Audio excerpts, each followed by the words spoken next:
Hello and welcome to New Jersey Politics with Laura Jones. I am Laura Jones and we're so glad to have you here. There's a new bill making its way through the legislature in Trenton that would change how New Jersey double-checks election results. State Senator Andrew Zwicker is saying he wants to bring post-election audit process into the modern era with new tools and more transparency, and he's standing by. First, though, a disturbing investigation by ONNJ.com revealed that more than 100 coaches in New Jersey have been accused of sex crimes involving minors, and many were still allowed to work with kids. The report uncovered gaping holes in background checks, weak oversight, and little consistency across youth sports leagues. There's now a bill in the works to change that, and one of the sponsors is Assemblyman Jay Webber. He is my guest right now. Assemblyman, thank you so much for being here. Nice to see you. Good to see you. Thanks for having me, Laura. Well, I want to start with your reaction. When you first read the findings of this investigation, the sheer number of coaches accused, system failures, no single set of rules for screening coaches, background checks, you know, the list goes on and on. What went through your mind and how did that translate into action? Right. I mean, it's deeply disturbing. Frankly, angered me to see that so many coaches had gained exposure to our kids through youth sports over the last decade. Matt Stanmeyer, Keith Sargent at NJ.com did a great job putting this all together. Occasionally you read stories and it's anecdotal. You see a coach might be accused or indicted or convicted of a crime, but for the collection of these stories to come together and to be compiled in the database that NJ.com has produced really spurred some action. And so we looked at that and it said, clearly we can do something to stop this terrible trend that we see in New Jersey. And so I introduced a bill just this week to do a very simple thing, which I think will go a very long way, and that is require anybody who works with kids in sports, but also music lessons or other cultural activities, anytime an adult gets access to a child through an extracurricular activity, they have to do a criminal background check. Pretty simple, pretty straightforward, but I think it'll go a long way to stopping this problem where we saw coaches, again, the report disclosed that these coaches were preying on kids, which is bad enough, but many of these coaches had either prior convictions or prior arrests or prior suspicions of inappropriate behavior, and they still got access to the kids. So stopping that, I think, is got to be a priority for the legislature, and I dropped a bill to do that. Yeah, so back in 2018, you helped pass legislation to stop predators from moving between school districts. So how does the new bill expand the same kind of protection, as you mentioned, to youth sports? But I guess it really goes beyond, whether it's Girl Scouts, other things after school. What is the gap that you are trying to close? Right. So we addressed a lot of the problems with sexual predators jumping from school to school by forcing them to disclose their previous employers and then forcing their previous employers to disclose the disciplinary history of teachers who are seeking jobs. That's got a long way. We need to do a little more on that front, but that went a long way to stopping a problem that we had seen in New Jersey. This problem has to do with stuff outside of school. Youth sports, clubs, little leagues, soccer, swimming, gymnastics, but also, as you mentioned, scouting, the piano teacher, right? If you're gonna entrust your child to a piano teacher and let them take lessons, the piano teacher ought to be able to demonstrate that he or she doesn't have a criminal background that would endanger the child, or certainly that you're comfortable leaving your kid with someone who's going to spend one-on-one time or a lot of time in close quarters with children. So this bill is really designed for those extracurricular activities. We've seen the proliferation of these sports clubs, tournaments, but also, again, anything. This could be a robotics club. It could be any extracurricular. Anytime an adult gets access to a child in any sort of organized way, there ought to be a criminal background check. These are easy. It's not a heavy lift for an adult or an organization to get a criminal background check. get a clean bill of health and give parents the confidence that they can send their kids to these extracurricular activities and without exposing them to adults who might prey on them. Yeah, and one of the things the investigation made clear is there just isn't a consistency in how, when you're dealing with sports, how leagues are checking the people who are coaching our kids. Some run background checks, some don't. So how does your bill fix that? What is the standard that it sets? Right. I mean, it's a great point. You know, Little League International, for example, I'm a volunteer Little League coach. They do a great job of requiring background checks for every coach every year. It's easy enough for the coach to click on a button on an internet site. You consent to the background check. The league runs it, comes back. You can coach the kids. I'm sure there's great protections in the larger organized soccer leagues and swimming and USA Basketball. I'm sure these organizations have good procedures. It's the kind of the more unregulated clubs, the for-profit enterprises, and private instruction.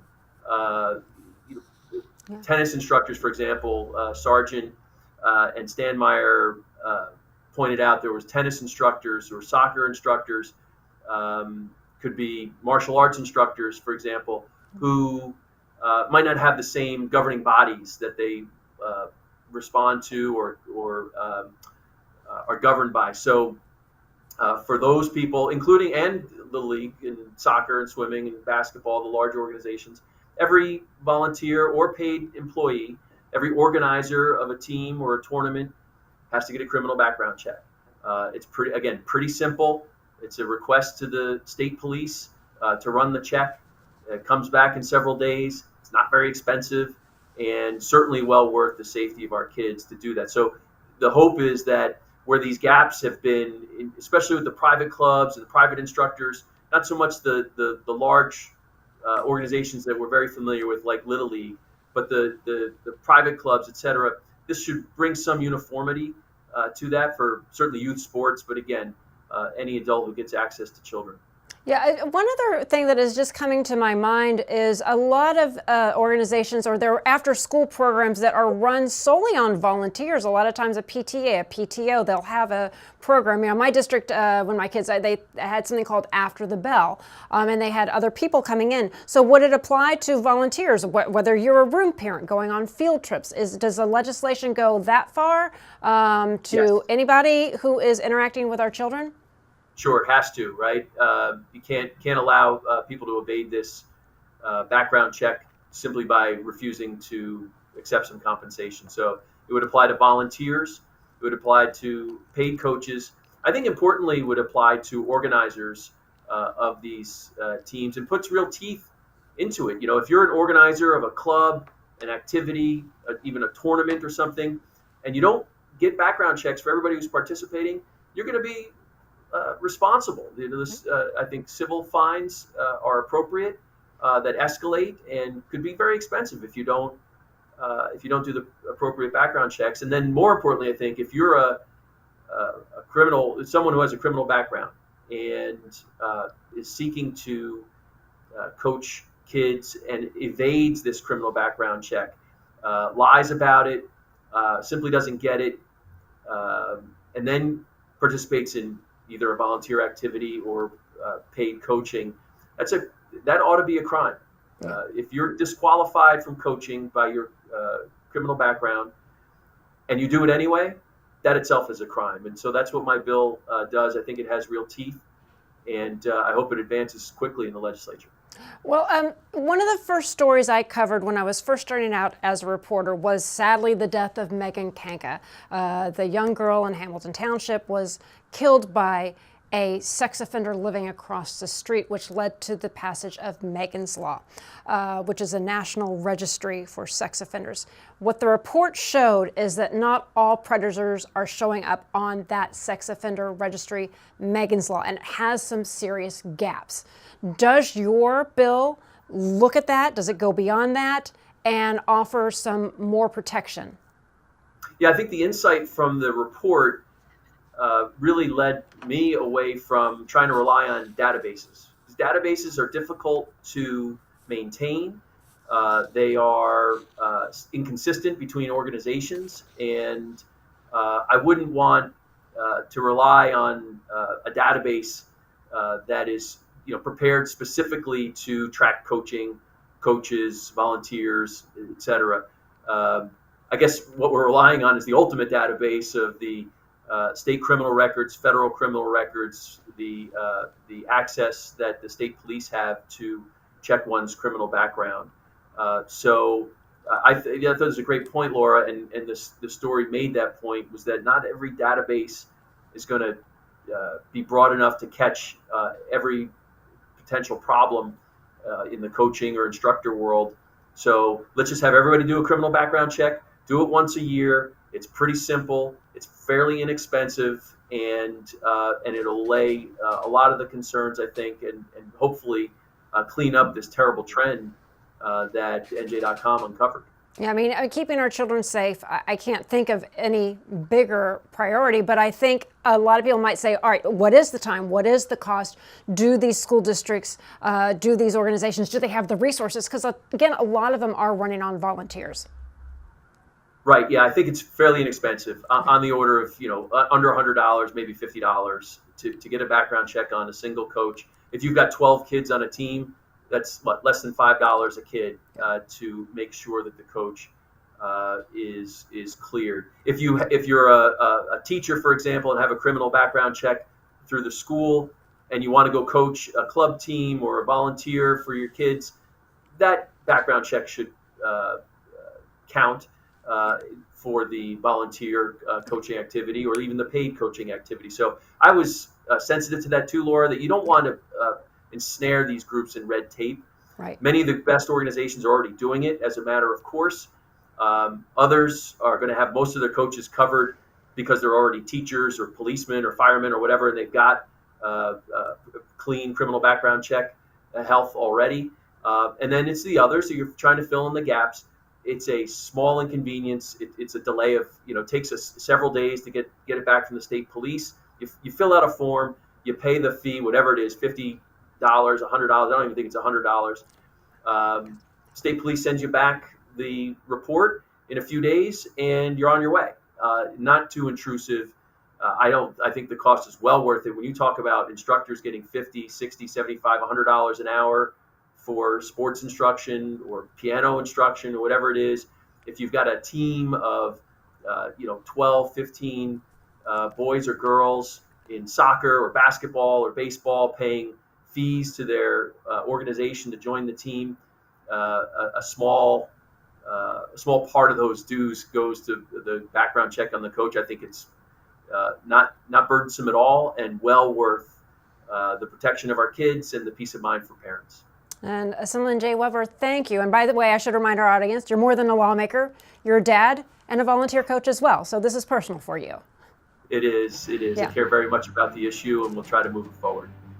Thank you so much for taking the time to talk to us. We really appreciate it. Thank you, Laura. Good to see you. You too.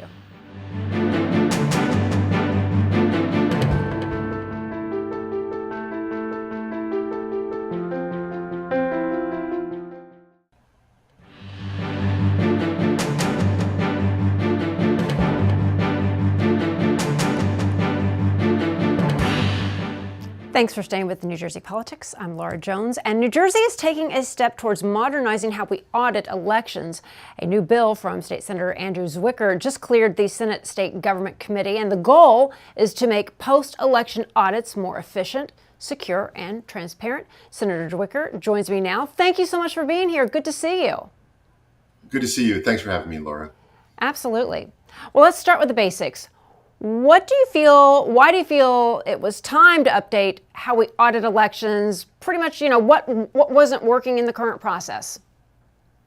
Look, first of all, let's start with the fact that New Jersey has one of the most secure election systems in the country.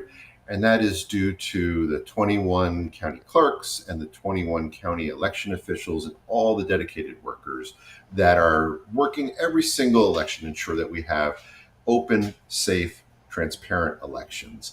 This is just simply modernizing that.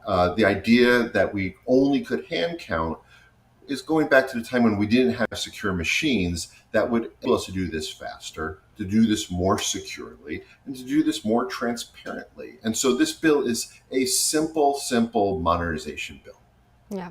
Well, so the bill would bring in a third-party electronic machine to help with the audits. And that is a big shift from the hand-to-eye method that we use now. So why do you think the machines are actually better? So it's a different machine than the machines that have been used to actually tally the election. These are machines that have gone through a rigorous safety and cybersecurity check. And so by doing that and then posting all of this information on a publicly accessible website, we're more transparent and we're more efficient. Yeah, I mean, it's fascinating to be able to, like what is in place already. You can actually follow your ballot to see how it moves along in the process. But we've got early voting, we've got vote by mail, in person, we've got ballots coming every which way. So how does the legislation make sure that every type of ballot is audited fairly and securely? So all those different ways you talked about, that's how people vote going in. And what this says is before we certify the election, let's just make sure. And so it says, it doesn't change this, we already do this, 2% of the total ballots have to be randomly audited. So this is just a final security check. And we just are switching this to be machine as opposed to only hand counted. But also it's optional. We do allow folks to still hand count, we're just adding the machine. Okay, all right. Now, as I understand it, the bill drops some of the technical audit requirements and replaces them with the public comment process. So can you talk a little bit about that change and how it builds more trust in the system? Sure. So we used to be very prescriptive in how we did the statistics of the randomization and how much of the total vote tally to audit to ensure we were counting enough votes to know that we had done this properly and we could certify the election. So rather than be prescriptive now, we're also allowing experts to modernize how they do this auditing tally. But they can't do this in a closed room. When they make these decisions, it all goes up on a website. It allows the public to check in on this, to check everything, to ensure, again, that what's happening as we move forward is the most secure, valid audit possible. Yeah, can you talk just a little bit from your perspective, depending on what county you're in, you never know what races are going to be closer than others, but, on election day, it inevitably, whether you're a voter or where you're sitting on a news desk, some county clerks have an easier time than others. We don't want to criticize anybody, but can you just talk about, does each county clerk do things a little bit of a different way? Like, how's it going now? And, you represent, your district's part of Hunterdon County. So can you just talk a little bit about how each county kind of does it now? Have you been talking with the county clerks? What are they saying? I work closely with the county clerks in all of the bills that I've done around improving our elections. And you're right, each county has the flexibility to do it how they see best, how they get their votes out. But the most important thing here is that every single New Jersey person who votes has their vote counted, and it's an accurate count. And so I am so unbelievably impressed by our various county election workers and the clerks because they know their county. They know what's best to make sure that this is the desired outcome, and then they go ahead and they do that. And, unlike what we read in newspapers, they do that without any partisanship, without any of the things that we see happening at a national level. Yeah, you know what? I speak from experience here. Whenever I've had to call the county clerk, whatever clerk it's been, and I've dealt with Mercer County Clerk, Hunterdon County Clerk, they're amazing. Their depth of knowledge, what they have, and the fact that they pick up the phone, it's pretty impressive. Look, I represent pieces of 4 counties, so I have 4 county clerks. I think I have 4 of the best county clerks, not in the state, but in the country, including, I will also say, the county election officials that support the clerk. It is genuinely an impressive system. Most people don't see what's happening behind the scenes. They go to vote in June or in November every single year. But we really do have an incredible infrastructure, and it's due to the people who are working so hard to ensure the integrity of our elections. Right, and there's a lot at stake. We've got a governor's race coming up, obviously, in November. The state assembly, they're all up. We also have some other local races going on.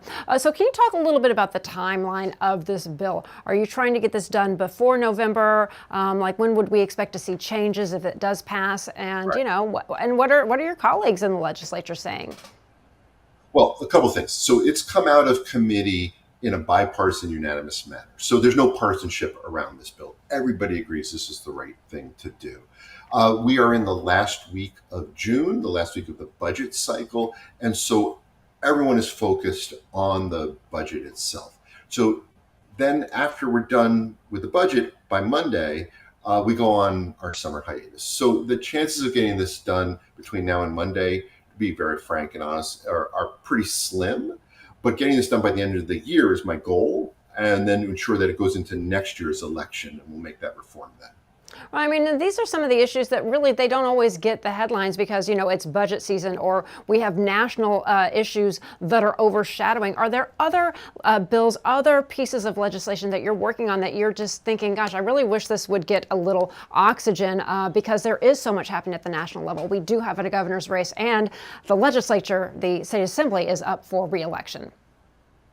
Yeah, I think the number one bill I have after this is related to the fact that our gubernatorial election includes a sitting member of Congress. And if Mikey Sherrill is successful in November, that'll open up her seat at a time when the House of Representatives in DC has a very slim majority, Republican majority, and every single vote matters. I want to ensure that if she wins, that we fill that seat so the people of her district are represented as quickly as possible. And so I have a bill that we're working through the system right now to ensure that we can keep that gap, if she wins, to as small of a period of time as possible. Yeah, and one of the things that that I was, when we were doing our election night coverage here, is when you're a sitting member of Congress, you don't have to give that seat up while you're running for office. Are you concerned that, again, I'm not trying to get partisan here, but do you, whenever anybody is in office and they're running for something else, are you concerned about their ability to show up and actually still represent the people of the district, knowing Mikey Sherrill's district is not the district that you represent or that you are in? Look, what I've seen from her, but from every other member of the Senate and the House of Representatives, is the number one thing they put in front of them is to represent the people. And so I'm not concerned about that. I'm just concerned that we make sure that all of our seats are filled as quickly as possible. So when it comes to the U.S. Senate, when somebody resigns or has to leave office, passes away in office, those seats are replaced. The governor appoints somebody. But when it comes to Congress, those seats can sit vacant. And we've seen it happen here in New Jersey. Menendez left office. Then we had Andy Kim's seat open. That was during an active campaign. But are you looking at other states that might do it better than we do? Because those seats, they can stay vacant until the next election cycle. Yeah, and so it's a constitutional issue where the governor can appoint a member of the U.S. Senate, but cannot just simply appoint someone to the House of Representatives. And so the goal here is to take our existing system, which is unique, right? New Jersey has a unique system, and we have elections every single year, including for the House of Representatives every other year, but then our state election on the odd years. And how can we shrink that as small as possible? So it's not 6 months or 9 months or a year, but maybe it's 6 to 8 weeks, 10 weeks or something like that. And so we work closely with the county clerks to ensure that we can do New Jersey's election process in as short of a time frame as possible. And that's what the bill is doing. Yeah, and would that actually require a constitutional change? And again, are you looking at other states that have this already in place that we can say, hey, here's the blueprint, here's how we can follow it and make it as efficient as possible? Because we want our representation. Right, exactly. So we looked at states all around New Jersey, and there's a variety of different systems, but we've said, okay, fine, here's how they're doing it, here's our system, let's compress that, and that's what we've done. Okay. Well, State Senator Andrew Zwicker, thank you so much for helping us understand everything that's going on right now with elections. We always appreciate speaking with you. It's so good to see you. Thank you, Laura. I appreciate it. Absolutely. And that's going to do it for today. I'm Laura Jones. Thanks so much for watching New Jersey Politics. We look forward to seeing you back here next time.